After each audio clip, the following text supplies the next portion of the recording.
నమస్కారం. ఐఫై TV news కి స్వాగతం. నా పేరు విజయలక్ష్మి. ముందుగా ముఖ్యాంశాలు. ఉదయగిరి పసుపు కుంభకోణంలో 14 మంది వీఆర్ఓలపై వేటు. ఉద్దానం కిడ్నీ సమస్యపై పవన్ కళ్యాణ్ యుద్ధం. నంద్యాల ఉప ఎన్నికలలో టీడీపీకి భారీ షాక్. 3500 కోట్ల విలువైన హెరాయిన్ పట్టివేత. విక్రమ్ గౌడ్ వెన్నుపూసలో చిక్కుకున్న బుల్లెట్. ఆ బుల్లెట్ తీస్తే ప్రమాదం. పాముల పట్ల నిర్దాక్షిణ్యంగా వ్యవహరిస్తున్నారు జంతు పరిరక్షణ సంస్థ పెటా.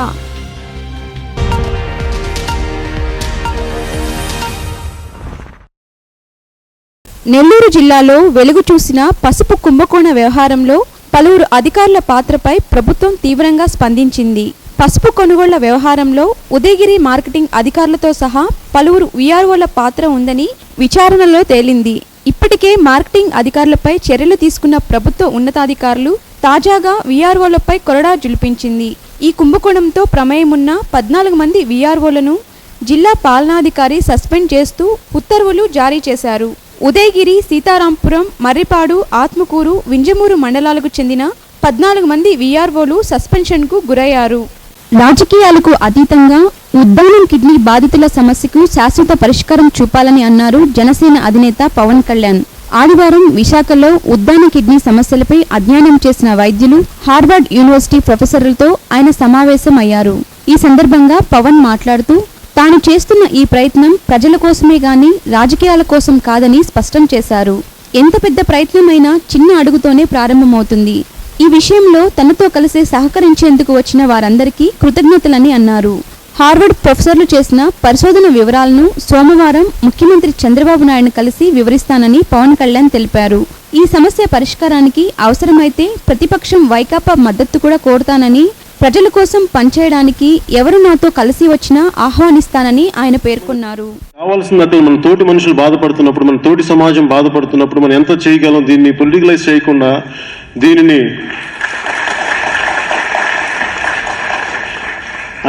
పొలిటికలైజ్ చేయాలంటే గత పాలకులు దీన్ని నిర్లక్ష్యం చేశారని చెప్పొచ్చు. ఇప్పుడున్న గవర్నమెంట్ దీన్ని పట్టించుకోలేదని చెప్పొచ్చు. అక్కడ లోకల్ పాలిటీషియన్స్ని తిట్టచ్చు. ఎన్ని రకాలుగా దీన్ని పొలిటికలైజ్ చేసే సొల్యూషన్ లేకుండా కూడా ఈ సమస్యను మరింత పొడిగించవచ్చు. కానీ నేనేమంటే ఇది పేరు ఎవరికి వస్తుంది, చాలా సహాయం చేస్తున్నాను కానీ నేను ప్రభుత్వానికి సహాయం చేస్తాను అనుకోవట్లేదు. దీనికి ఉన్న చిత్తశుద్ధిని ఎవరు శంకించినా, అంటే ప్రాంతీయత భావం కోసం పోరాటం చేసిన మనుషులు ఉన్నారు, కులం కోసం పోరాటం చేసే మనుషులు ఉన్నారు, జాతి కోసం పోరాటం చేసే మనుషులు ఉన్నారు. కానీ మానవత్వం అక్కడ మంట కలుస్తుంటే పోరాటం చేసే మనుషులు లేరు. అందుకని మానవత్వంతో ఇక్కడ దాకా మీరు ముందుకు వచ్చిన ప్రతి ఒక్కరికి, including doctor Joseph, and they moved because they are somewhere deep down. The humanity moves us, no matter from where we come from, away from the continents. నేను మీలో ఒకరిని తప్ప నేను ఒక్కడిగా నేను ఎప్పుడు ఉండదలుచుకుని నేను మీతో పాటు కలిసి నడుస్తాను. ఈ సమస్య కోసం ఇంతమంది అనుభవజ్ఞులు, ఇంతమంది ప్రతిభావంతులు, ఇంతమంది మేధావులు కలిసి వచ్చి మనిషి మేధస్సంతా కలిపి ఒక అణుశక్తి, ఒక అణుబాంబుని కనిపెట్టినప్పుడు ఉద్దానం లాంటి సమస్యను ఎందుకు పరిష్కరించలేము? అందుకనే ఇంత మేధాశక్తిని, ఇంత మేధస్సుని, ఇంత అనుభవాన్ని, దీన్ని ఆ బాధితులకు న్యాయం చేసే పక్షంలో మనకు చాలా గొప్ప విజయం సాధించినట్టు ఉంటుంది. దీనికి ఎలాంటి రాజకీయ లబ్ధి లేదు. కేవలం సాటి మనిషి బాధపడుతున్నానని చెప్పి నేను వాళ్ళకి అండగా నిల్చోడానికి జనసేన పార్టీ ఉంది. అలాగే జనసేన కార్యకర్తలకి ప్రతి ఒక్కరికి, ఇక్కడికి వచ్చిన ప్రతి ఒక్కరికి పేరు పేరున మీ అందరికీ నా హృదయపూర్వక కృతజ్ఞతలు తెలుపుకుంటున్నాను. నంద్యాల ఎన్నికలు దగ్గర పడే కొద్దీ టీడీపీకి అప్పుడప్పుడు షాకులు తగులుతూ ఉన్నట్టు కనిపిస్తుంది. టీడీపీ ఎలాగైనా ఈ ఎన్నికలు గెలవాలని అత్యంత ప్రతిష్టాత్మకంగా తీసుకున్న తరుణంలో టీడీపీకి ఎదురుదెబ్బలు తగులుతూనే ఉన్నాయి. టీడీపీకి చెందిన మైనారిటీ వర్గం ముఖ్యనేత రసూల్ ఆజాద్ వైకాపా కండువా కప్పుకున్నారు. వైకాపా తరపున నంద్యాల అసెంబ్లీ నియోజకవర్గ అభ్యర్థిగా శిల్పా మోహన్ రెడ్డి నిలబడగా ఆయన సమక్షంలో ఆజాద్ తన అనుచరులతో సహా వైకాపాలో చేరారు. నిజానికి ఈయన టీడీపీలో కాస్తంత ముఖ్యమైన నేత. ఉప ఎన్నిక కారణంగానే నంద్యాలపై చంద్రబాబు ప్రేమను చూపుతున్నారని ఆరోపించారు. అభివృద్ధి పేరిట కోట్ల రూపాయలు వెచ్చిస్తున్నామని అంకెల గారడిని చూపిస్తున్నారని నిప్పులు చెరిగారు. రానున్న ఎన్నికల్లో గెలిచేది వైకాపాయేనని నొక్కి చెప్పారు. తెలుగుదేశం పార్టీ గత కొన్నేళ్ల పాలనలో ఏమీ చేయలేకపోయింది. జనాలు ఇచ్చిన అధికారాన్ని ఆ పార్టీతో పాటు ముఖ్యమంత్రి కూడా దుర్వినియోగం చేశారు. టీడీపీకి సడన్ గా ఎన్నికలు అనేసరికి నంద్యాల గుర్తుకు వచ్చిందా? మొన్నటి వరకు మమ్మల్ని మనుషులుగా కూడా చూడలేదు. ఇప్పుడు ఓటమి భయం పట్టుకుంది. అందుకే మంత్రుల నుంచి ఎమ్మెల్యేలు అధికార యంత్రాంగాన్ని రంగంలోకి దించిందని ఆయన సీరియస్ వ్యాఖ్యలు చేశారు. 2.5 సంవత్సరాల్లో నేను కూడా తెలుగుదేశంలో ఇన్ఛార్జిగా కొనసాగాను.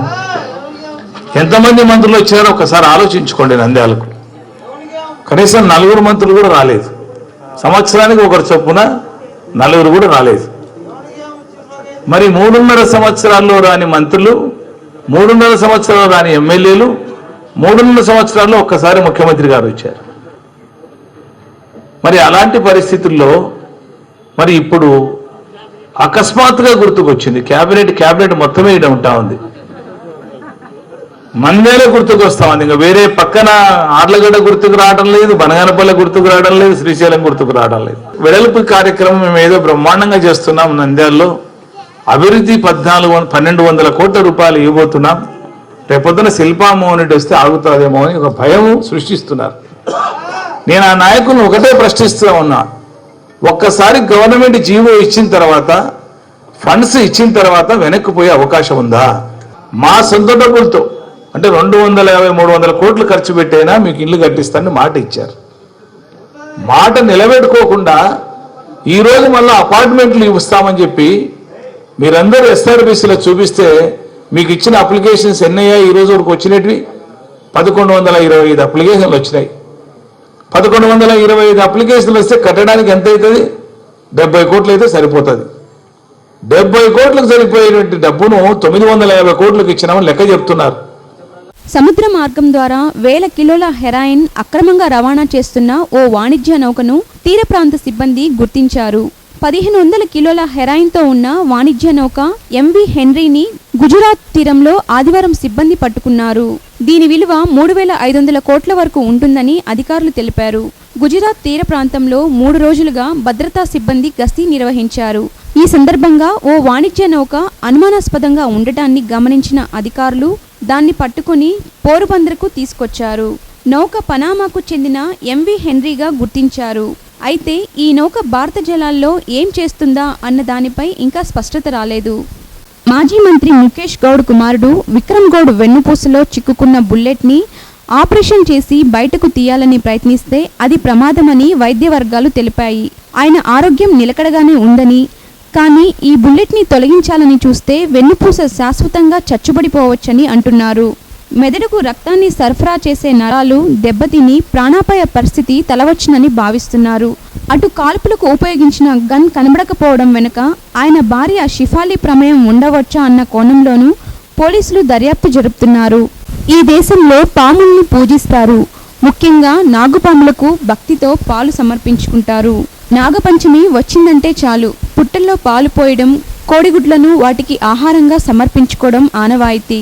పాములు పట్టేవారికి ఆ రోజున పండుగే. ఇండియాలో సుమారు 8 లక్షల మంది స్నేక్ చార్మర్స్ ఉన్నారని, వీరిలో చాలా మంది నాగపంచమి నాటికి అలహాబాద్ ఆ చుట్టుపక్కల ప్రాంతాలకు చేరుకొని పూజలు చేస్తారని, అలాగే తాము పట్టుకున్న పాములను భక్తులకు చూపి వారి నుంచి అంతో ఇంతో సొమ్ము వసూలు చేస్తారని అంటున్నారు. అయితే చాలామంది పాముల పట్ల నిర్దాక్షిణ్యంగా వ్యవహరిస్తారని, వాటి విషాన్ని తీసేసేందుకు క్రూర పద్ధతులను పాటిస్తారని జంతు పరిరక్షణ సంస్థ పెటా అంటుంది. పాములను పట్టడాన్ని, వాటిని హింసించడాన్ని ప్రభుత్వం నిషేధించిన విషయాన్ని గుర్తు చేస్తున్నారు.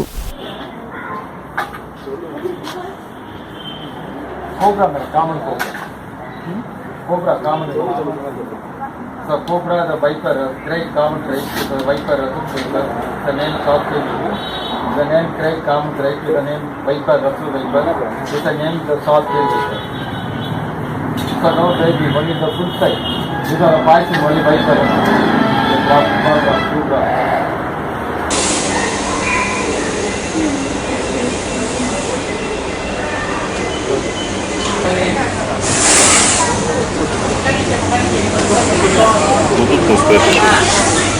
Тут Реально, да? Реально.